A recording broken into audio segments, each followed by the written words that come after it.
మరి ప్రధాన అంశం, దేవుడు ఆపత్కాలమందు ఎవరిని తప్పించును. మనం అనేకములు వింటున్నాం వర్తమానములు.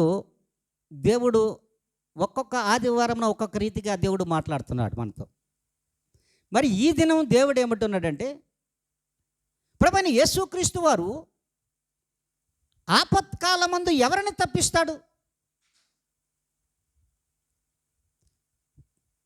అనేకమైన ఆపదలే ప్రతి ఒక్కరూ చెప్పినటువంటి సాక్ష్యాలు చూసినట్లయితే ఆపదలలో ఏ విధంగా దేవుడు తప్పించాడు అనే దాని గురించే చెప్పారు ఈ దినమున. మరి ఈ దినము దేవుడు మనతో మాట్లాడుతున్నది కూడా అదే అంశమే. చూడండి, కీర్తనల గ్రంథము 41వ అధ్యాయము 1 నుండి 3 వరకు. బీదలను కటాక్షించువాడు ధన్యుడు, దీనులను కటాక్షించువాడు ధన్యుడు, బీదలను కటాక్షించువాడు ధన్యుడు, బీదలను కటాక్షించువాడు ధన్యుడు. ఆపత్కాలమందు యెహోవా వానిని తప్పించును, యెహోవా వానిని తప్పించును, యెహోవా వానిని కాపాడి బ్రతికించును, వానిని కాపాడి బ్రతికించును. భూమి మీద వాడు ధన్యుడగును, వాని శత్రువుల ఇచ్చకు నీవు వానిని అప్పగింపవు. రోగశయ్య మీద యెహోవా వానిని ఆదరించును, రోగములు కలుగగా నీవే వానిని స్వస్థపరచుదువు. దేవుడు స్పష్టంగానే ఈ దినమున మనందరితో మాట్లాడుతున్నాడు. ఇప్పటి వరకు అనేకమైన ఆపదలు, అనేకమైనటువంటి శ్రమలు, అనేకమైనటువంటి మరి దుఃఖ దినముల నుండి దేవుడు మనలను ఆదరించున్నాడు, తప్పించున్నాడు.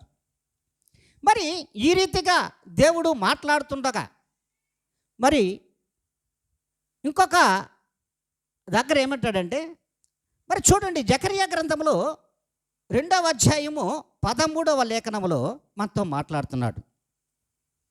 సకల జనులారా యెహోవా తన పరిశుద్ధమైన నివాసము విడిచి వచ్చుచున్నాడు, యెహోవా తన పరిశుద్ధ నివాస స్థలము నుండి వచ్చుచున్నాడు. ఆయన సన్నిధిని మౌనులయ్యుండుడి. హల్లెలూయా, హల్లెలూయా. దేవుడు ఈ దినము ఎక్కడి నుంచి చూస్తున్నాడు? పరిశుద్ధమైనటువంటి నివాస స్థలము ఎక్కడుంది? బాగా చెప్పాలి. పరిశుద్ధమైనటువంటి నివాస స్థలము ఎక్కడుంది? ఆకాశమందుంది. మరి ఆకాశమందున్నటువంటి ప్రభువైన యేసుక్రీస్తు వారు ఆ పరిశుద్ధ నివాస స్థలం నుండి ఎక్కడికి వస్తున్నాడు? ఇప్పుడు తన మందిరములోనికి వచ్చి ఉన్నాడు. వచ్చుచున్న ఆయన యందు మనము ఎలా ఉండాలి? మౌనులై ఉండాలి. అంటే మౌనంగా ఉండాలి. మౌనంగా ఉండడం అంటే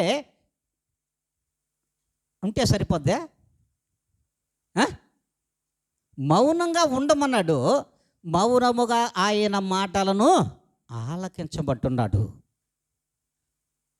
మరి ఆ రీతిగా ఈ దినమును ఉండాలని దేవుడు సెలవిస్తున్నాడు. ప్రతి ఆదివారము కూడా ఆయన మందిరములో ఉన్నటువంటి బిడ్డలందరూ కూడా మౌనంగా ఉండాలి. ఎందుకంటే ఆయన తన పరిశుద్ధ ఆలయమునకు వచ్చుచున్నాడు. ఎక్కడ నుండి? పరిశుద్ధమైన నివాస స్థలము నుండి. మరి దీనిని మనం గమనించాలి.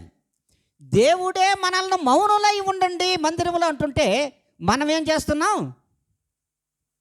మనం అలా ఉన్నామా? ఆలోచించండి. మౌనులై ఉండమంటే మిమ్మల్ని సెల్ ఫోన్లు చూసుకోమనలేదు.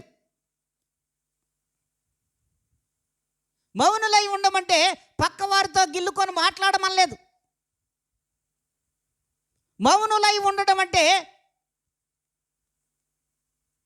పిల్లలతో ఆటలాడుకోమని చెప్పలేదు దాని పరిశుద్ధ ఆలయంలో. మీరు మౌనులై ఉండుట దేవుడు చూస్తున్నాడు. మీరు ఏ రీతిగా ఉన్నారో తన మందిరంలో నుంచి ఆయన ఖచ్చితంగా ప్రతి బిడ్డను పరిశీలించుచున్నాడు.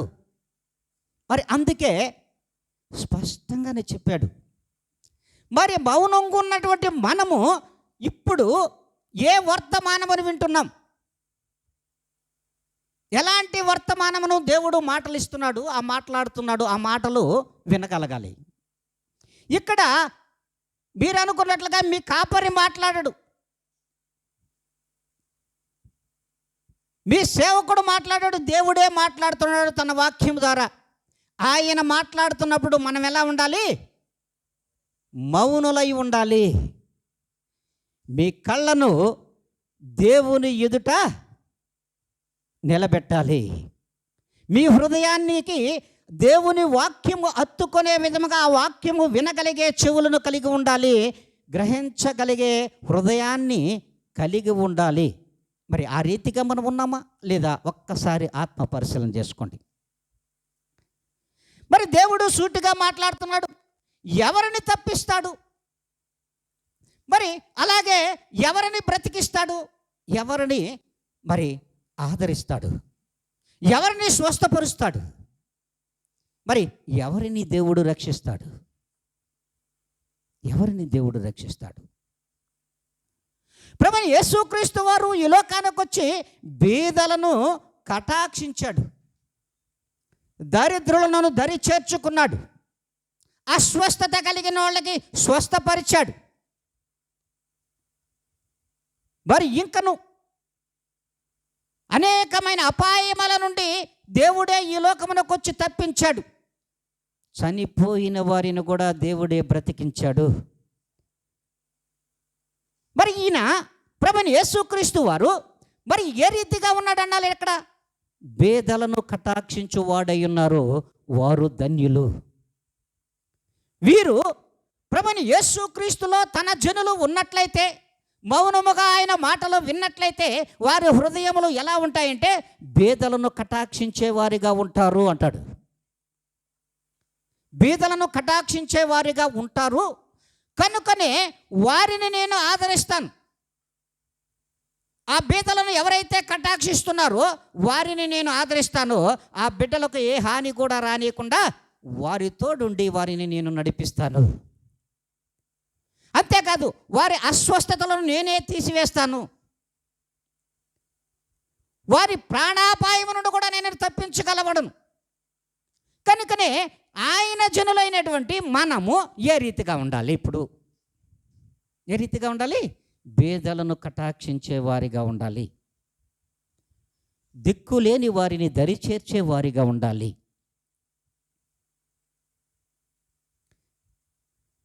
మరి ఆ రీతిగా మనం ఉంటున్నామా లేదా? ఒక్కసారి మనం ఆత్మ పరిశీలన చేసుకోవాలి. ఒకనాడు కాకున్నా ఒకనాడు మన హృదయము మారాలి. మన హృదయము మారాలి. ఎందుకంటే రాతి గుండెలు కలిగినటువంటి జనాంగంలో మనం ఉన్నాం. ఎక్కడున్నాం? రాతి గుండెలు కలిగినటువంటి జనాంగంలో మాంసపు గుండె కలిగినటువంటి జనులు, దైవ సేవకుల ద్వారా వాక్యం వినబడినటువంటి బిడ్డలు, విశ్వాసులు ఉన్నారు. ఆ విశ్వాసులలో ఏముంది? వారి హృదయాలలో ఏముంది? మాంసపు గుండె ఉంది. ఒకసారి కాకున్నా మనము మన హృదయముల ద్వారా బేదలను కటాక్షించగలగాలి. ఆ రీతిగా నువ్వుంటే ఖచ్చితంగా నీ కుటుంబమే వర్ధిల్లుతుంది, నీ బిడ్డలు వర్ధిల్లుతారు, నీ జీవితము దేవునిలో ఒక సార్థకతను సంతరించుకుంటుందమ్మా. మరి అలా ఉంటున్నామా లేదా? ఒక్కసారి ఆలోచించమని దేవుడు అంటున్నాడు. ఒక్కసారి ఆలోచించమని దేవుడు అంటూ ఉన్నాడు. మరి తనలో ఉన్నటువంటి మనం, ప్రభువులో ఉన్నటువంటి మనము ఏ రీతిగా ఉంటున్నాం?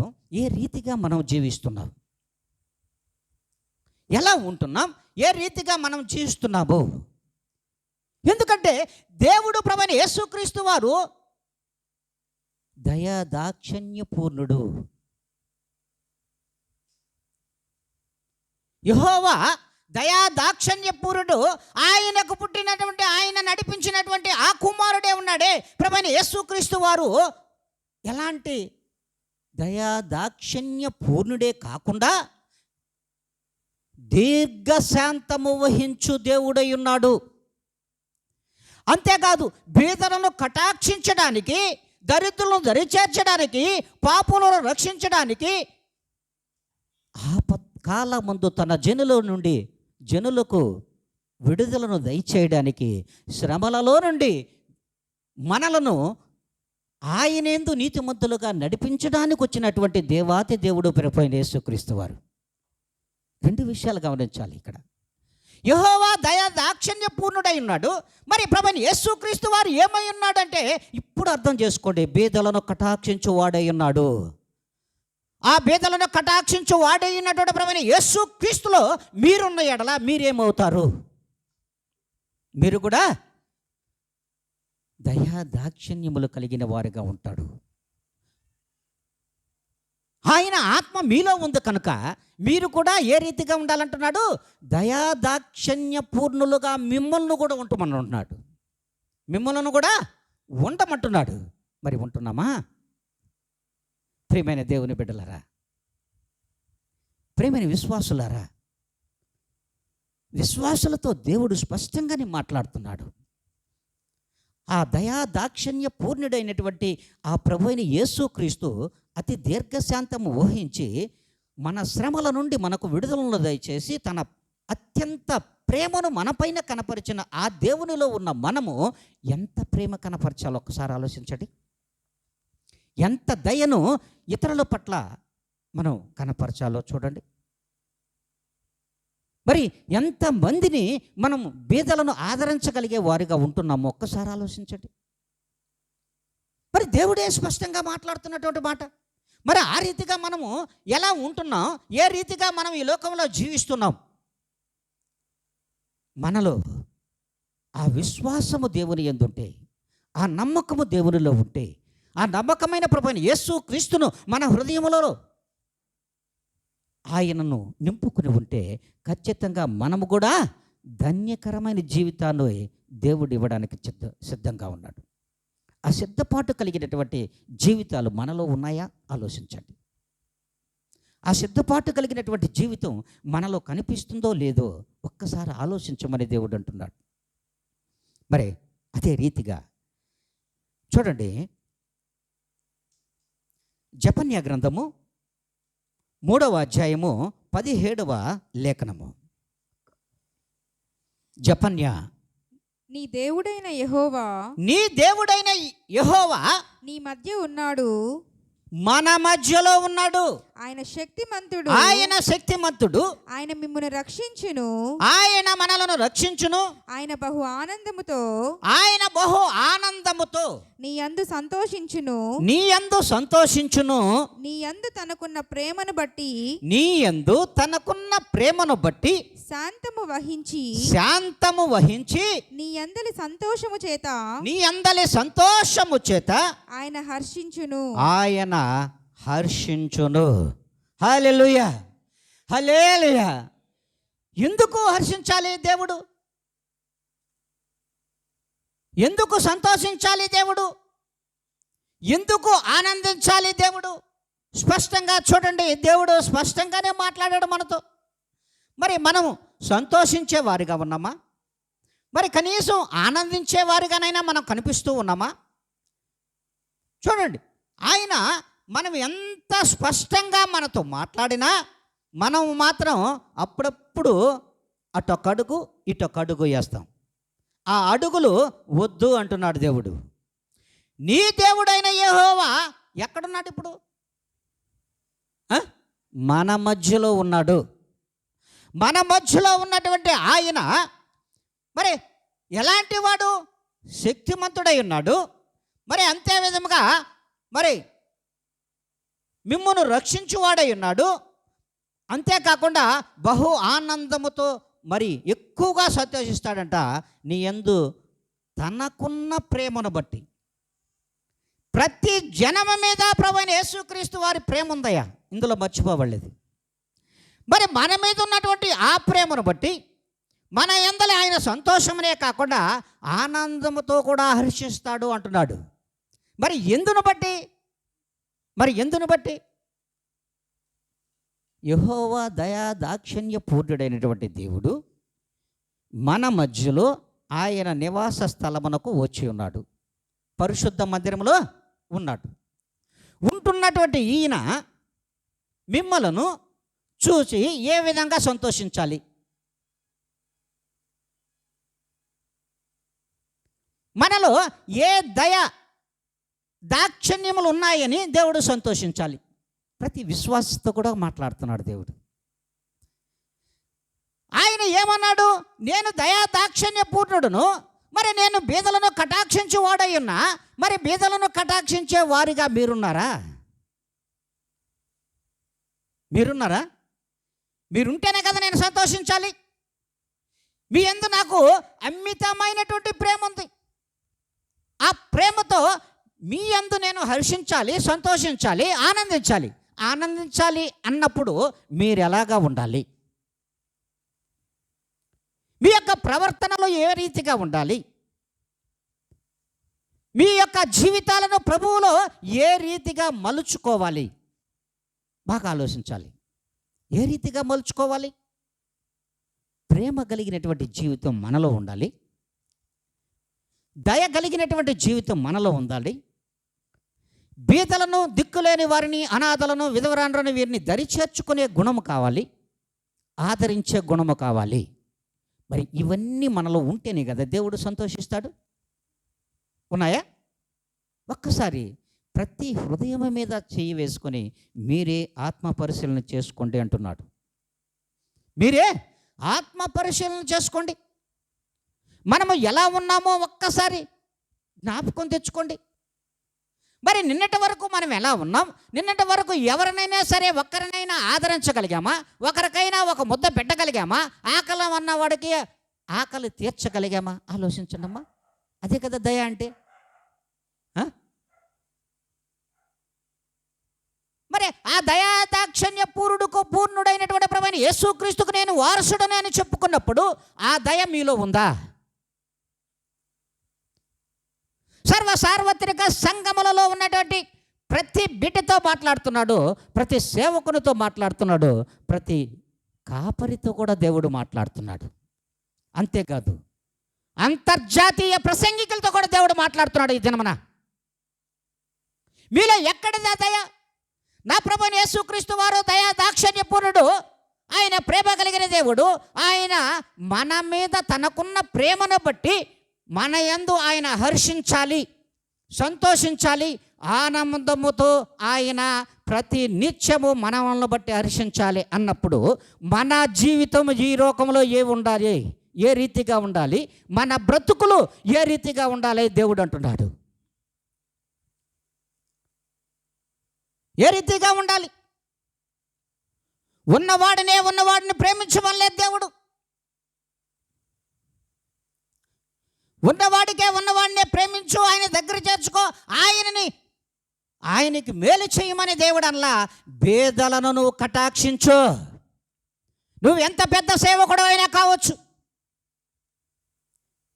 ఎంత ఉపదేశించినా కావచ్చు, ఎంత సంఘ కాపరివైనా కావచ్చు, నీకు 100 సంఘములైనా ఉండొచ్చు,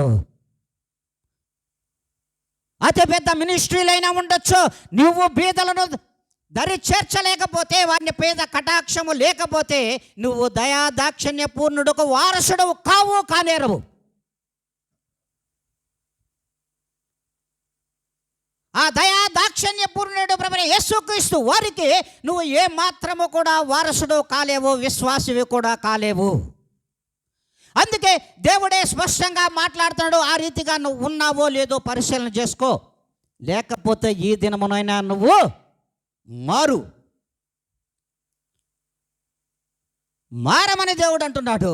మారకపోతే ఆయనే నీ యొక్క అవిధేయతకు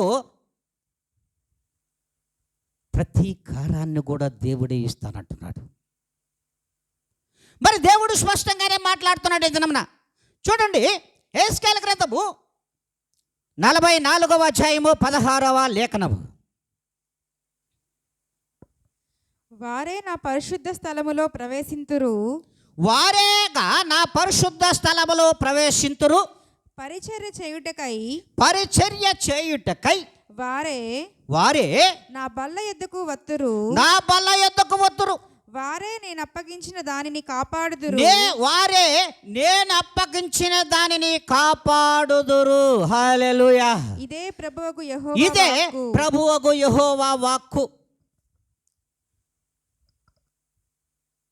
మరి దేవుడు స్పష్టంగానే మాట్లాడుతున్నాడు. దేవుని వాక్యము ఈ దినమున దేవుడు మాట్లాడుతున్నాడు. వారే నా పరిశుద్ధ స్థలములో ప్రవేశింతురు. ఎవరు వాళ్ళు? పేదలను కటాక్షించువారు, దయా దాక్షిణ్య పూర్ణుడైన ప్రభువైన యేసుక్రీస్తుకు వారసులు. మరి వారే నా బల్ల యొద్దకు వస్తారు. వారే నా పరిచర్య చేయుటకు కూడా నేను నిర్ణయించున్నాను.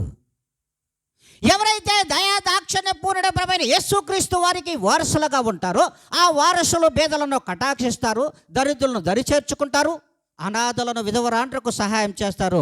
ఆయన ప్రేమను ఈ లోకంలో ఉన్నది ఉన్నట్లుగా కనపరుస్తారు. కనుకనే వారు నా బల్ల యొద్దకు వస్తారు. నా బల్ల యొద్దకు వచ్చి వారు అన్నపానములు పుచ్చుకుంటారు.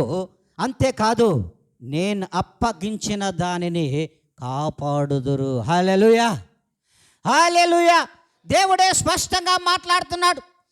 ఏమి కాపాడుతాడు ఆయన? ఎవరు కాపాడాలి? దేనిని కాపాడాలి? ఆలోచించండి. దేనిని కాపాడాలి?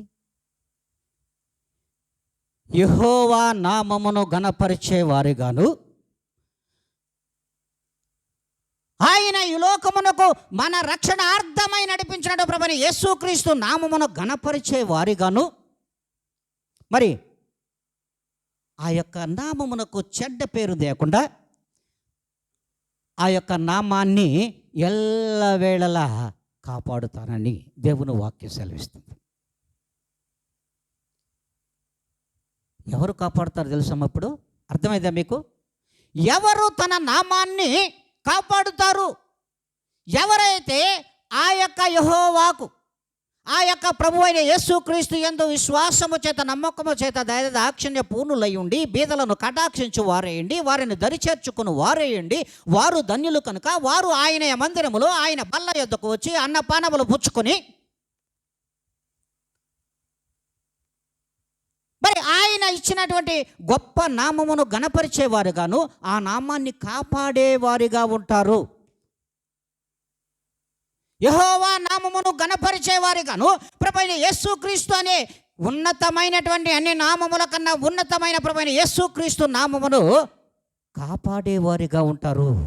దోషణ పాలు చేసేవారిగా ఉండరు. మరి అలా ఉన్నామా?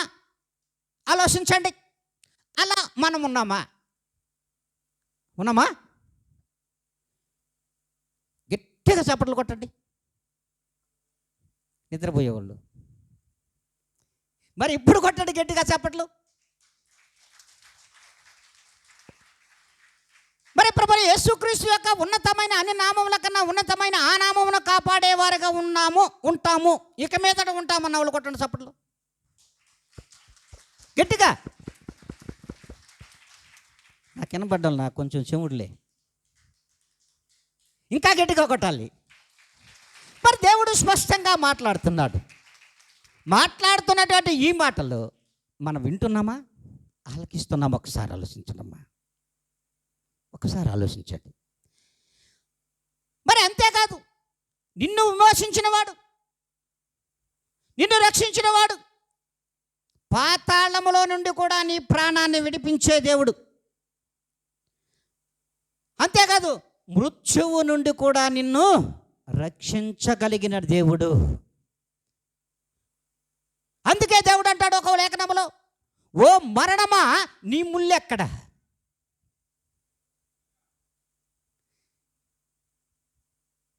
ఓ మరణమా నీ ముల్లెక్కడ? ఓ మరణమా నీ ముల్లెక్కడ? నీ విజయం ఎక్కడ? బాగా ఆలోచించండి. మరణము దేనికి సాదృశ్యమైంది? పాపమునకు. పాపము పాపమును జయించినటువంటి ప్రభుని యేసుక్రీస్తు పాపము ప్రభుని యేసుక్రీస్తును జయించలేకపోయిందమ్మా. పాపాన్ని జయించగలిగిన దేవుడు ప్రభుని యేసుక్రీస్తు వారు. పాపానికి ఆ విజయాన్ని ఇవ్వలేదు దేవుడు. ఇక్కడ పాపాన్ని ఎక్కడ తొక్కేశాడు? పాతాళానికి తొక్కేశాడు ప్రభుని యేసుక్రీస్తు వారు. అందుకే మరణమా నీ విజయం ఎక్కడుంది? ఇదిగో నా విజయము, ఇది నా విజయం. పాపం మీద విజయాన్ని నేను పొందా. అందుకే నీ పాపం అనే ఆ ముళ్ళు నా జనులను ఏమీ చేయలేకపోయింది.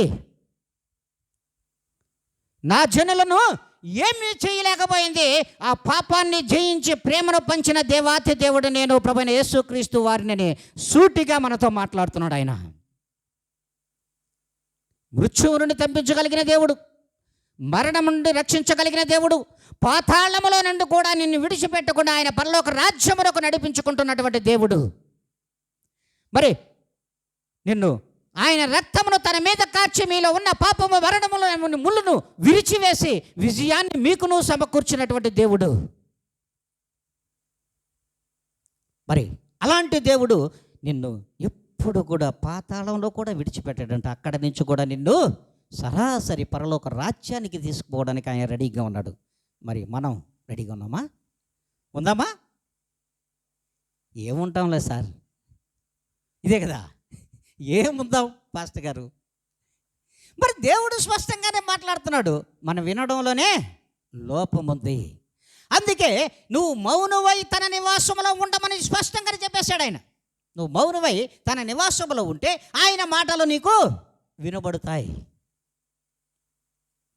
ఆయన మాటలు నీకు వినబడతాయి.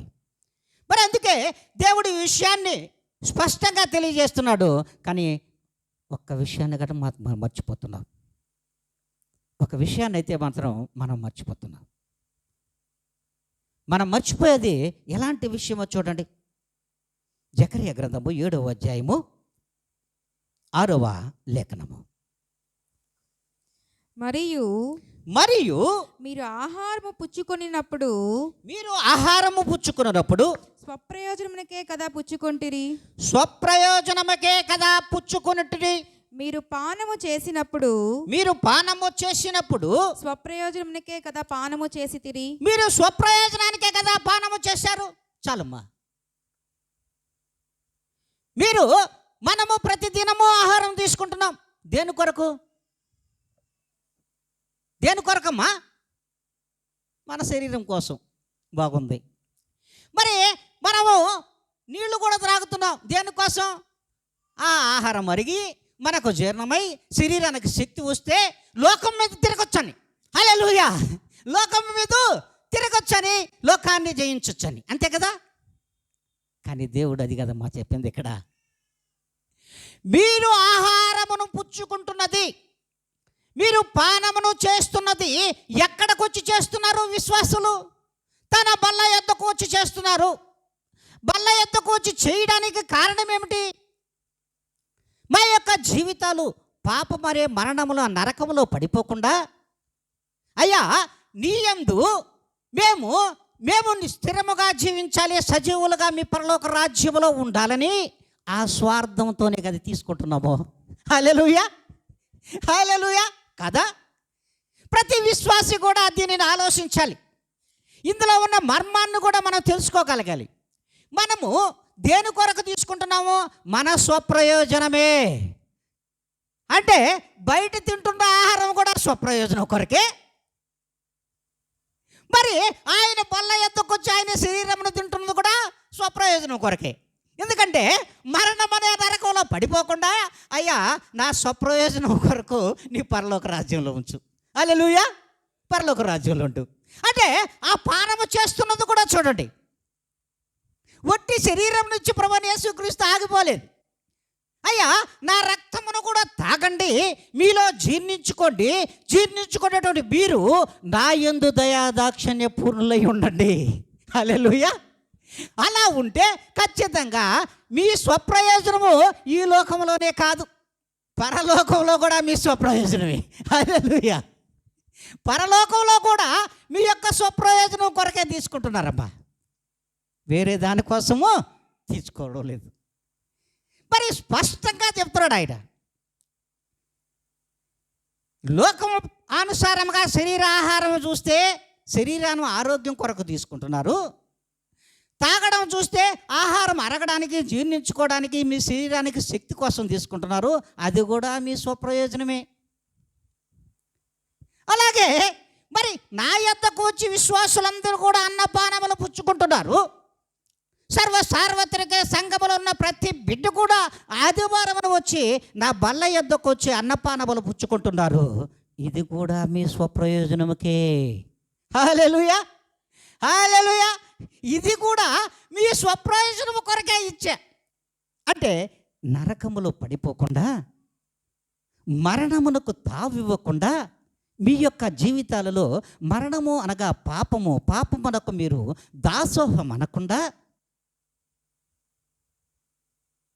ప్రభుని యేసుక్రీస్తు అయినటువంటి ఆ సజీవునికి దాసోహము చేయమనేనమ్మా ఆయన ఇచ్చింది, లోకానికి దాసోహులు కాకూడదని. మరి ఆ రీతిగా మనం ఉంటున్నామా? ఒక్కసారి ఆలోచించండి. ఇప్పుడు దేని కొరకు మనం తీసుకోవాలి ఆహారం?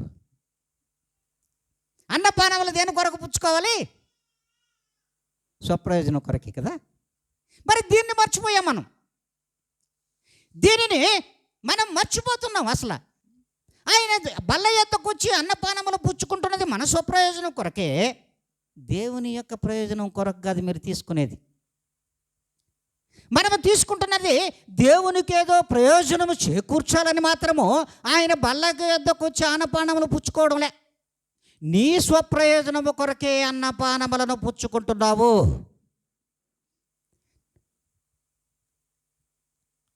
సార్వత్రిక సంఘములను విశ్వాసులైనా కానీ, సేవకులైనా కానీ, మరి సంఘ కాపరులైనా కానీ, అంతర్జాతీయ రంగంలో కూడా వాక్యమును ప్రచురపరుస్తున్నటువంటి ప్రసంగికులు కూడా వారి స్వప్రయోజనము కొరకు ఆయన బల్ల యొద్దకు వచ్చి అన్నపానములు పుచ్చుకుంటున్నామనే విషయాన్ని మర్చిపోకూడదు.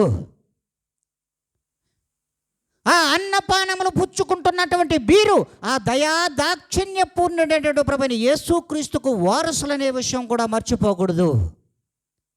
ఆయన ఏ రీతిగా బీదలను కటాక్షించాడో ఆ రీతిగా మీరు కూడా ఆ బీదలను కటాక్షించు వారై ఉండాలి.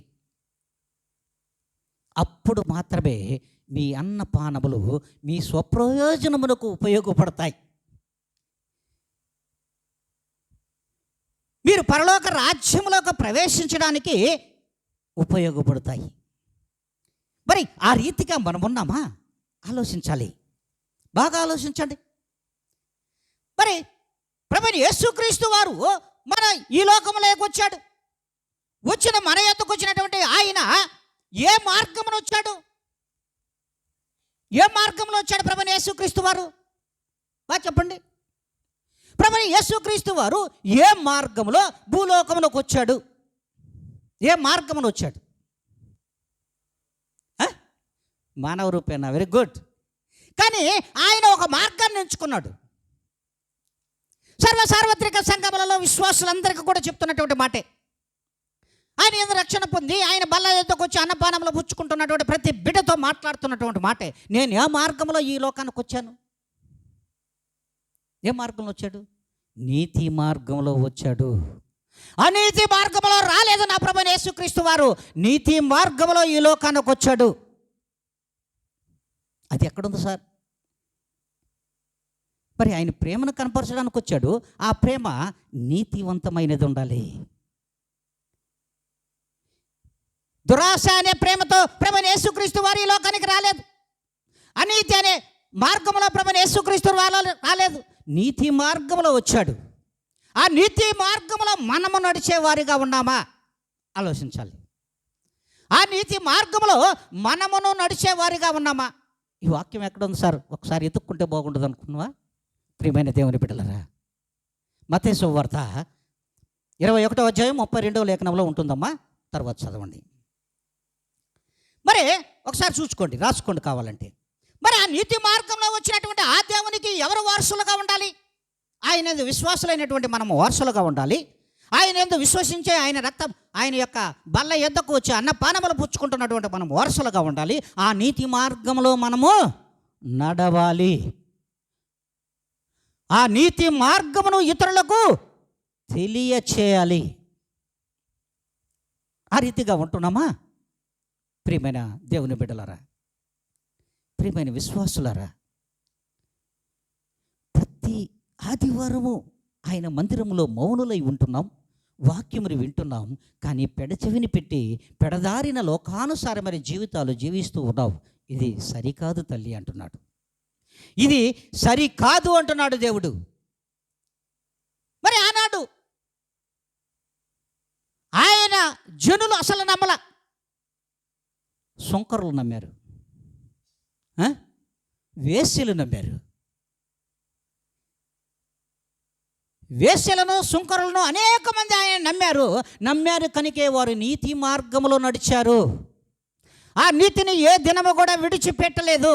ఆ నీతిని విడిచిపెట్టక దేవుని మార్గములో నడుస్తూ దయా దాక్షిణ్యంలో కలిగినటువంటి జీవితాలను వారు అనుభవించారు. కనుకనే వారు దేవునిలో లిఖింపబడ్డారు. లేదా నీతి మార్గంలో నడిచినటువంటి మొర్దెకైని చూసుకోండి. ఎవరిని కటాక్షించాడు ఆయన? బేదరాలైనటువంటి తన యొక్క మరి అన్న కుమార్తెను, తల్లిదండ్రులు ఇద్దరూ లేరు, దీనంగా వదిలేయలేదు. కానీ ఆ బిడ్డను పెంచి పెద్ద చేసి దీనురాలుగా ఉన్నటువంటి ఆ బేదరాలను షూషోను కోటకు రాణిని చేశాడు ఆయన. మరి మొర్దెకై కొరకు ఉరికంబమును రెడీ చేశాడు. మరి అతను ఏమైపోయాడు? ఎవరు తువ్వుకున్న గోతులు వాళ్ళే పడతారన్నట్టుగా ఆ ఉరి కొయ్యకు ఎవరు ఇతనిని ఉరి తీయాలన్నటువంటి ఆమెనే బలైపోయాడు. మరి ఆ షూషోను కోటకు మంత్రి అయిపోయినాడు. దేవుడు ఏ రీతిగా ఆశీర్వదించాడు చూడండి. మరణమునకు బలి కావలసిన వ్యక్తి మంత్రిగా బలము సంపాదించుకున్నాడు. మరి ఆ బీదరాలైనటువంటి ఆ ఎస్తేరును కటాక్షించడం వలన, దరి చేర్చుకోవడం వలన, ఆదరించడం వలన ఆ బిడ్డ ఏ స్థాయిలోకి వెళ్ళిపోయింది? కోటకే రాణి అయింది. మరి మనము ఆ రీతిగా ఉండగలుగుతున్నామా? కనీసం అందులో కొంచెమైనా ఆవగింజలు అర్ధ భాగమైన ఉండగలమా? ఆలోచించాలమ్మా. ప్రతి మాట దేవుడు ఎక్కడ కూడా విడిచిపెట్టకుండా చెప్తున్నాడు.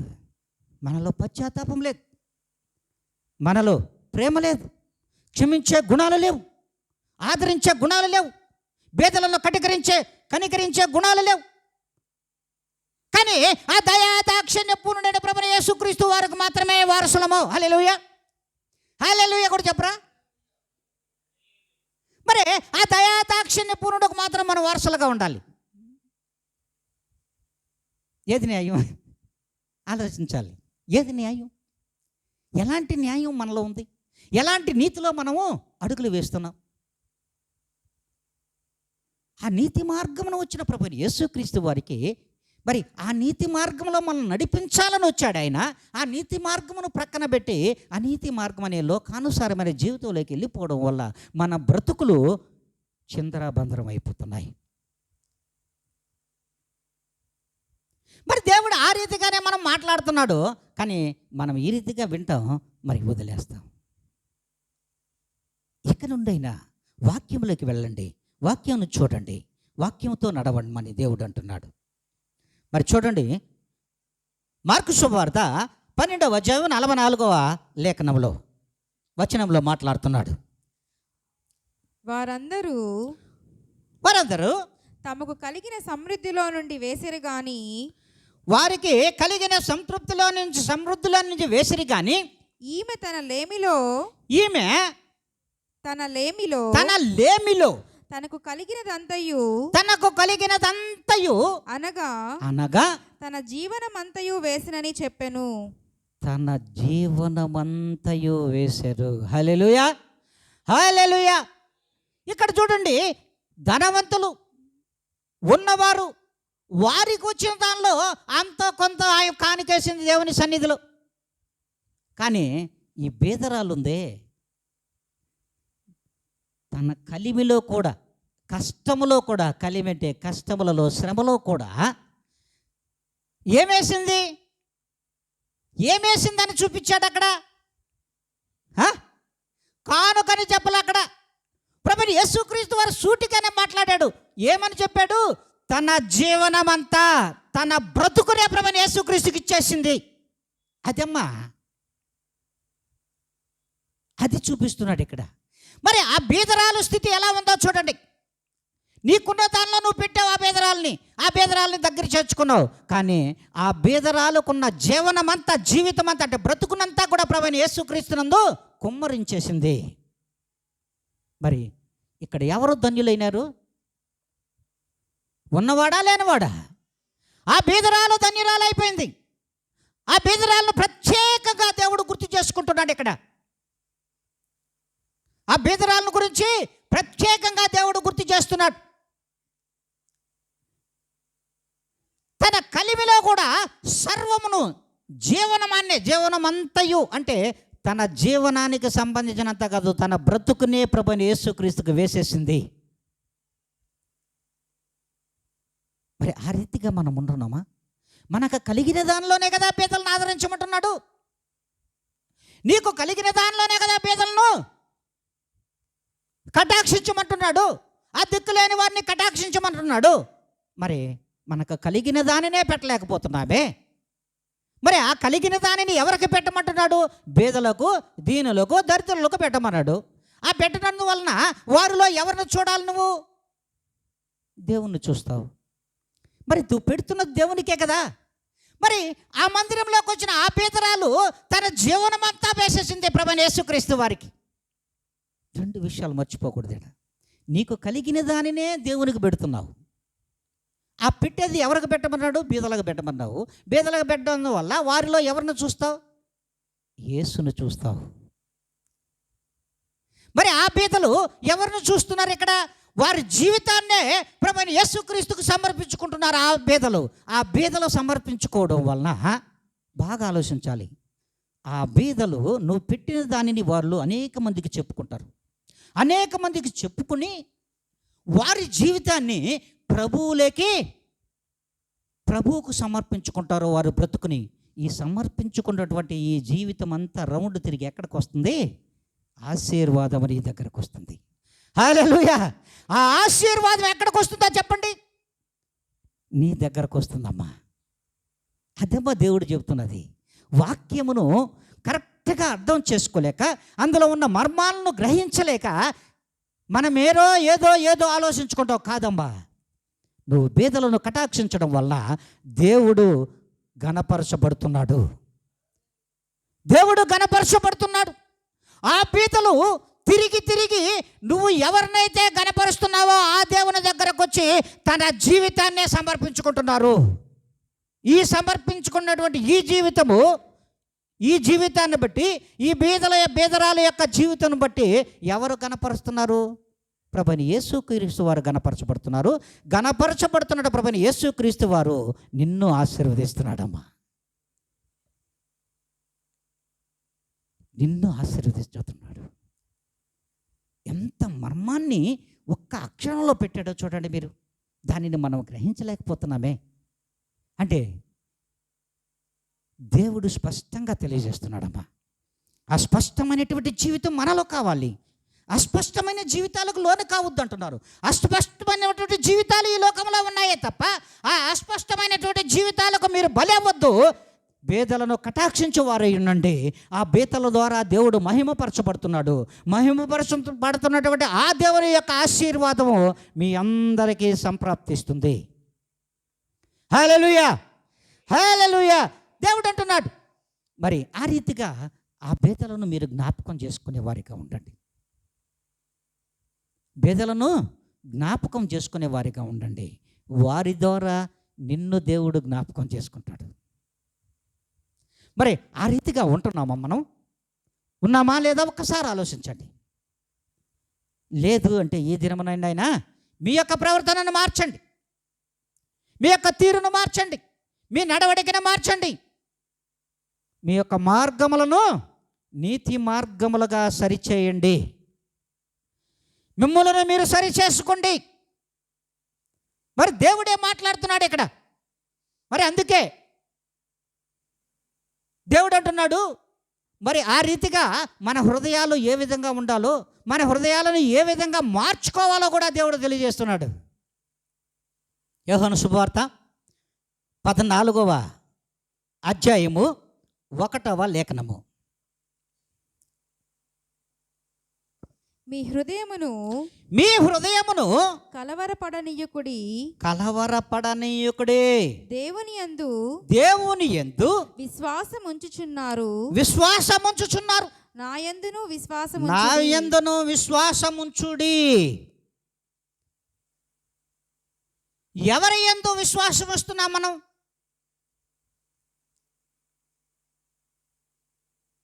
తండ్రి అయినటువంటి యెహోవా యందు విశ్వాసం ఉంచావు కదా, తండ్రి యందు. మరి ఆ కుమారుని యందు కూడా అదే విశ్వాసం ఉంటేనే కదా మరి నీ జీవితం స్థిరముగా ఉంటుంది, నీ హృదయాన్ని పదిలంగా ఉంచుకుంటావు. లేదంటే నీ కలవర జీవితమే, నిద్రలో కలవరిచ్చినట్టే. వాడు ఎత్తుకెళ్ళాడు, ఈడెత్తుకెళ్ళాడు, వాడు దోచుకెళ్ళాడు, ఈడు దోచుకెళ్ళాడు. ఈ టైపులోనే ఉంటుంది మీ జీవితాలు. సార్వత్రిక సంఘములలో ప్రతి విశ్వాసి కూడా గ్రహించాల్సిన విషయం, ఆయన బిడ్డలుగా, ఆయన విశ్వాసులుగా మీరు దయాదాక్షిణ్యమైనటువంటి ఆ పూర్ణులుగా మీరు కూడా జీవించినట్లయితే మీ యొక్క హృదయాలు ఖచ్చితంగా కలవరపడవు. ఈ లోక పోకడలను బట్టి, లోకములోని రాతే గుండెలో కలిగినటువంటి వారి జీవితములలో మీరు ఏ మాత్రము కూడా దేవుని బిడ్డలు కలవరపడరు. కలవరపడాల్సిన అవసరం లేదు.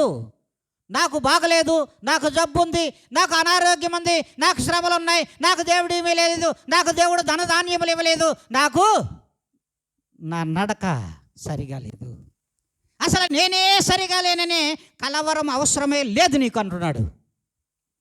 ఆ కలవరపడే జీవితాన్ని నీకు నేను ఇవ్వలేదు, నీలో స్థిరమైన జీవితాన్ని ఇచ్చాను. అందుకే నేను నీతి మార్గంలో ఈ లోకానికి వచ్చా. మీరును నా నీతి మార్గమును అనుసరించండి. అనుసరించిన ఎడల మీరును ఖచ్చితంగా నా యందు స్థిరమైన జీవితాన్ని అలవరుచుకుంటారు. మరి అలా అలవరుచుకునే జీవితం మనకుందా? మరి ఇప్పటి వరకు మనం ఉంచినటువంటి విశ్వాసము దేవుని యందు ఉంచాం.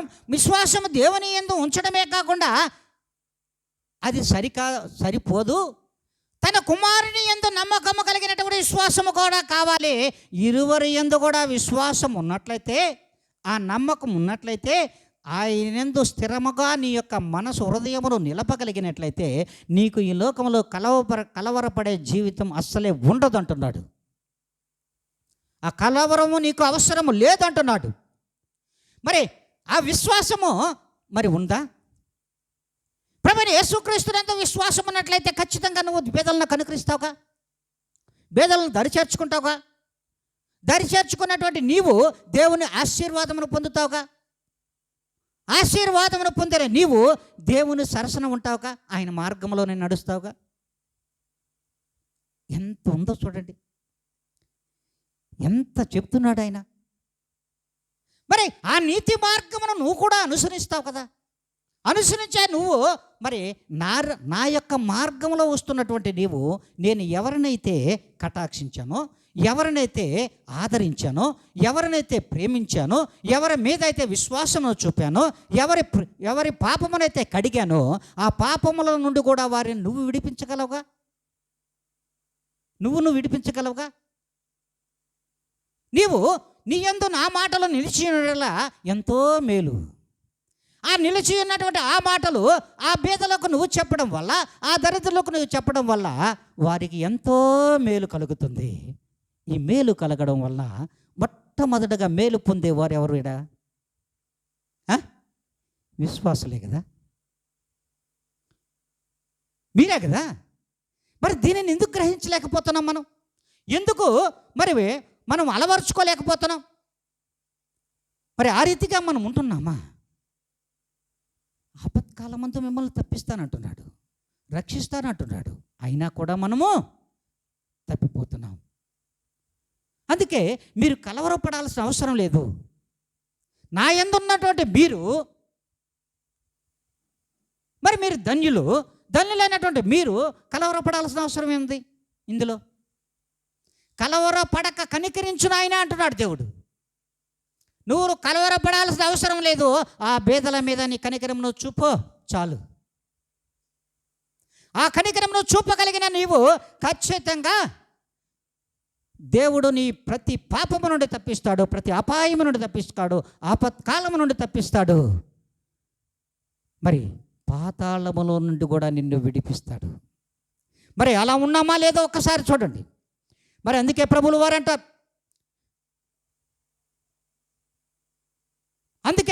అంటారు, యోహాను సువార్త 14వ అధ్యాయము 2-3 లేఖనములు.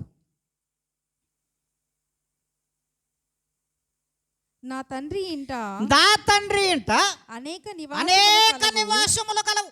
లేని ఎడల మీతో చెప్పుదును మీకు స్థలము సిద్ధపరచ వెళ్ళుచున్నాను. మీకు స్థలము సిద్ధపరచ వెళ్ళుచున్నాను. నేను వెళ్ళి మీకు స్థలము సిద్ధపరచిన ఎడల నేనుండు స్థలములో మీరును ఉండులాగున మరలా వచ్చి నా యొద్ద నుండుటకు మిమ్మును తీసుకొని పోవుదును.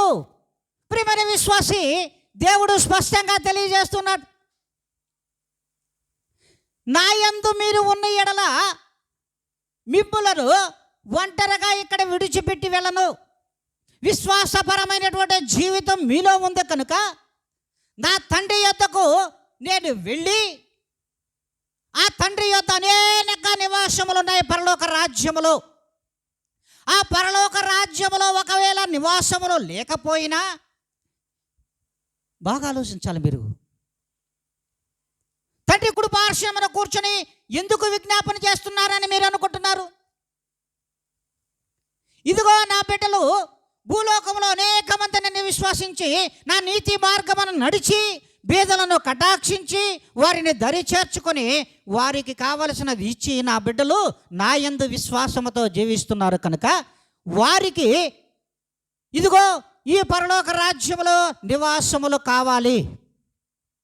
అలా అక్కడ లేవు, అన్నీ ఫుల్ఫిల్ అయిపోయినాయి అనుకుందాం. ఏం చేస్తానంటున్నాడు? నేను స్థలములను ఏర్పాటు చేసి,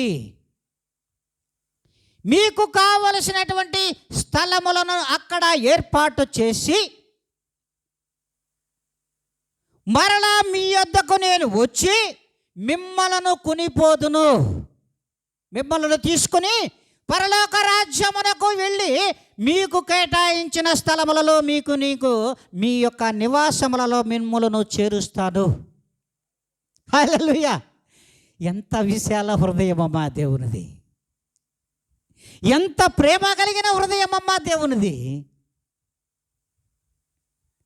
ఎంత దయా దాక్షిణ్యములు కలిగిన హృదయమమ్మా దేవునిది, ఎంత కనికరము కలిగిన దేవునిది అమ్మ హృదయము. ఆలోచించండి. అదే ఆ నివాసములు ఒకవేళ ఖాళీగా ఉంటే చేరుస్తాడు, లేకపోతే మీ కొరకు ఇల్లును స్థలములను ఏర్పాటు చేస్తాడు. ఆ స్థలములలో మీరు ఉండుటకు నేను మరలా మీ యొద్దకు వచ్చి కొనుపోబడతా.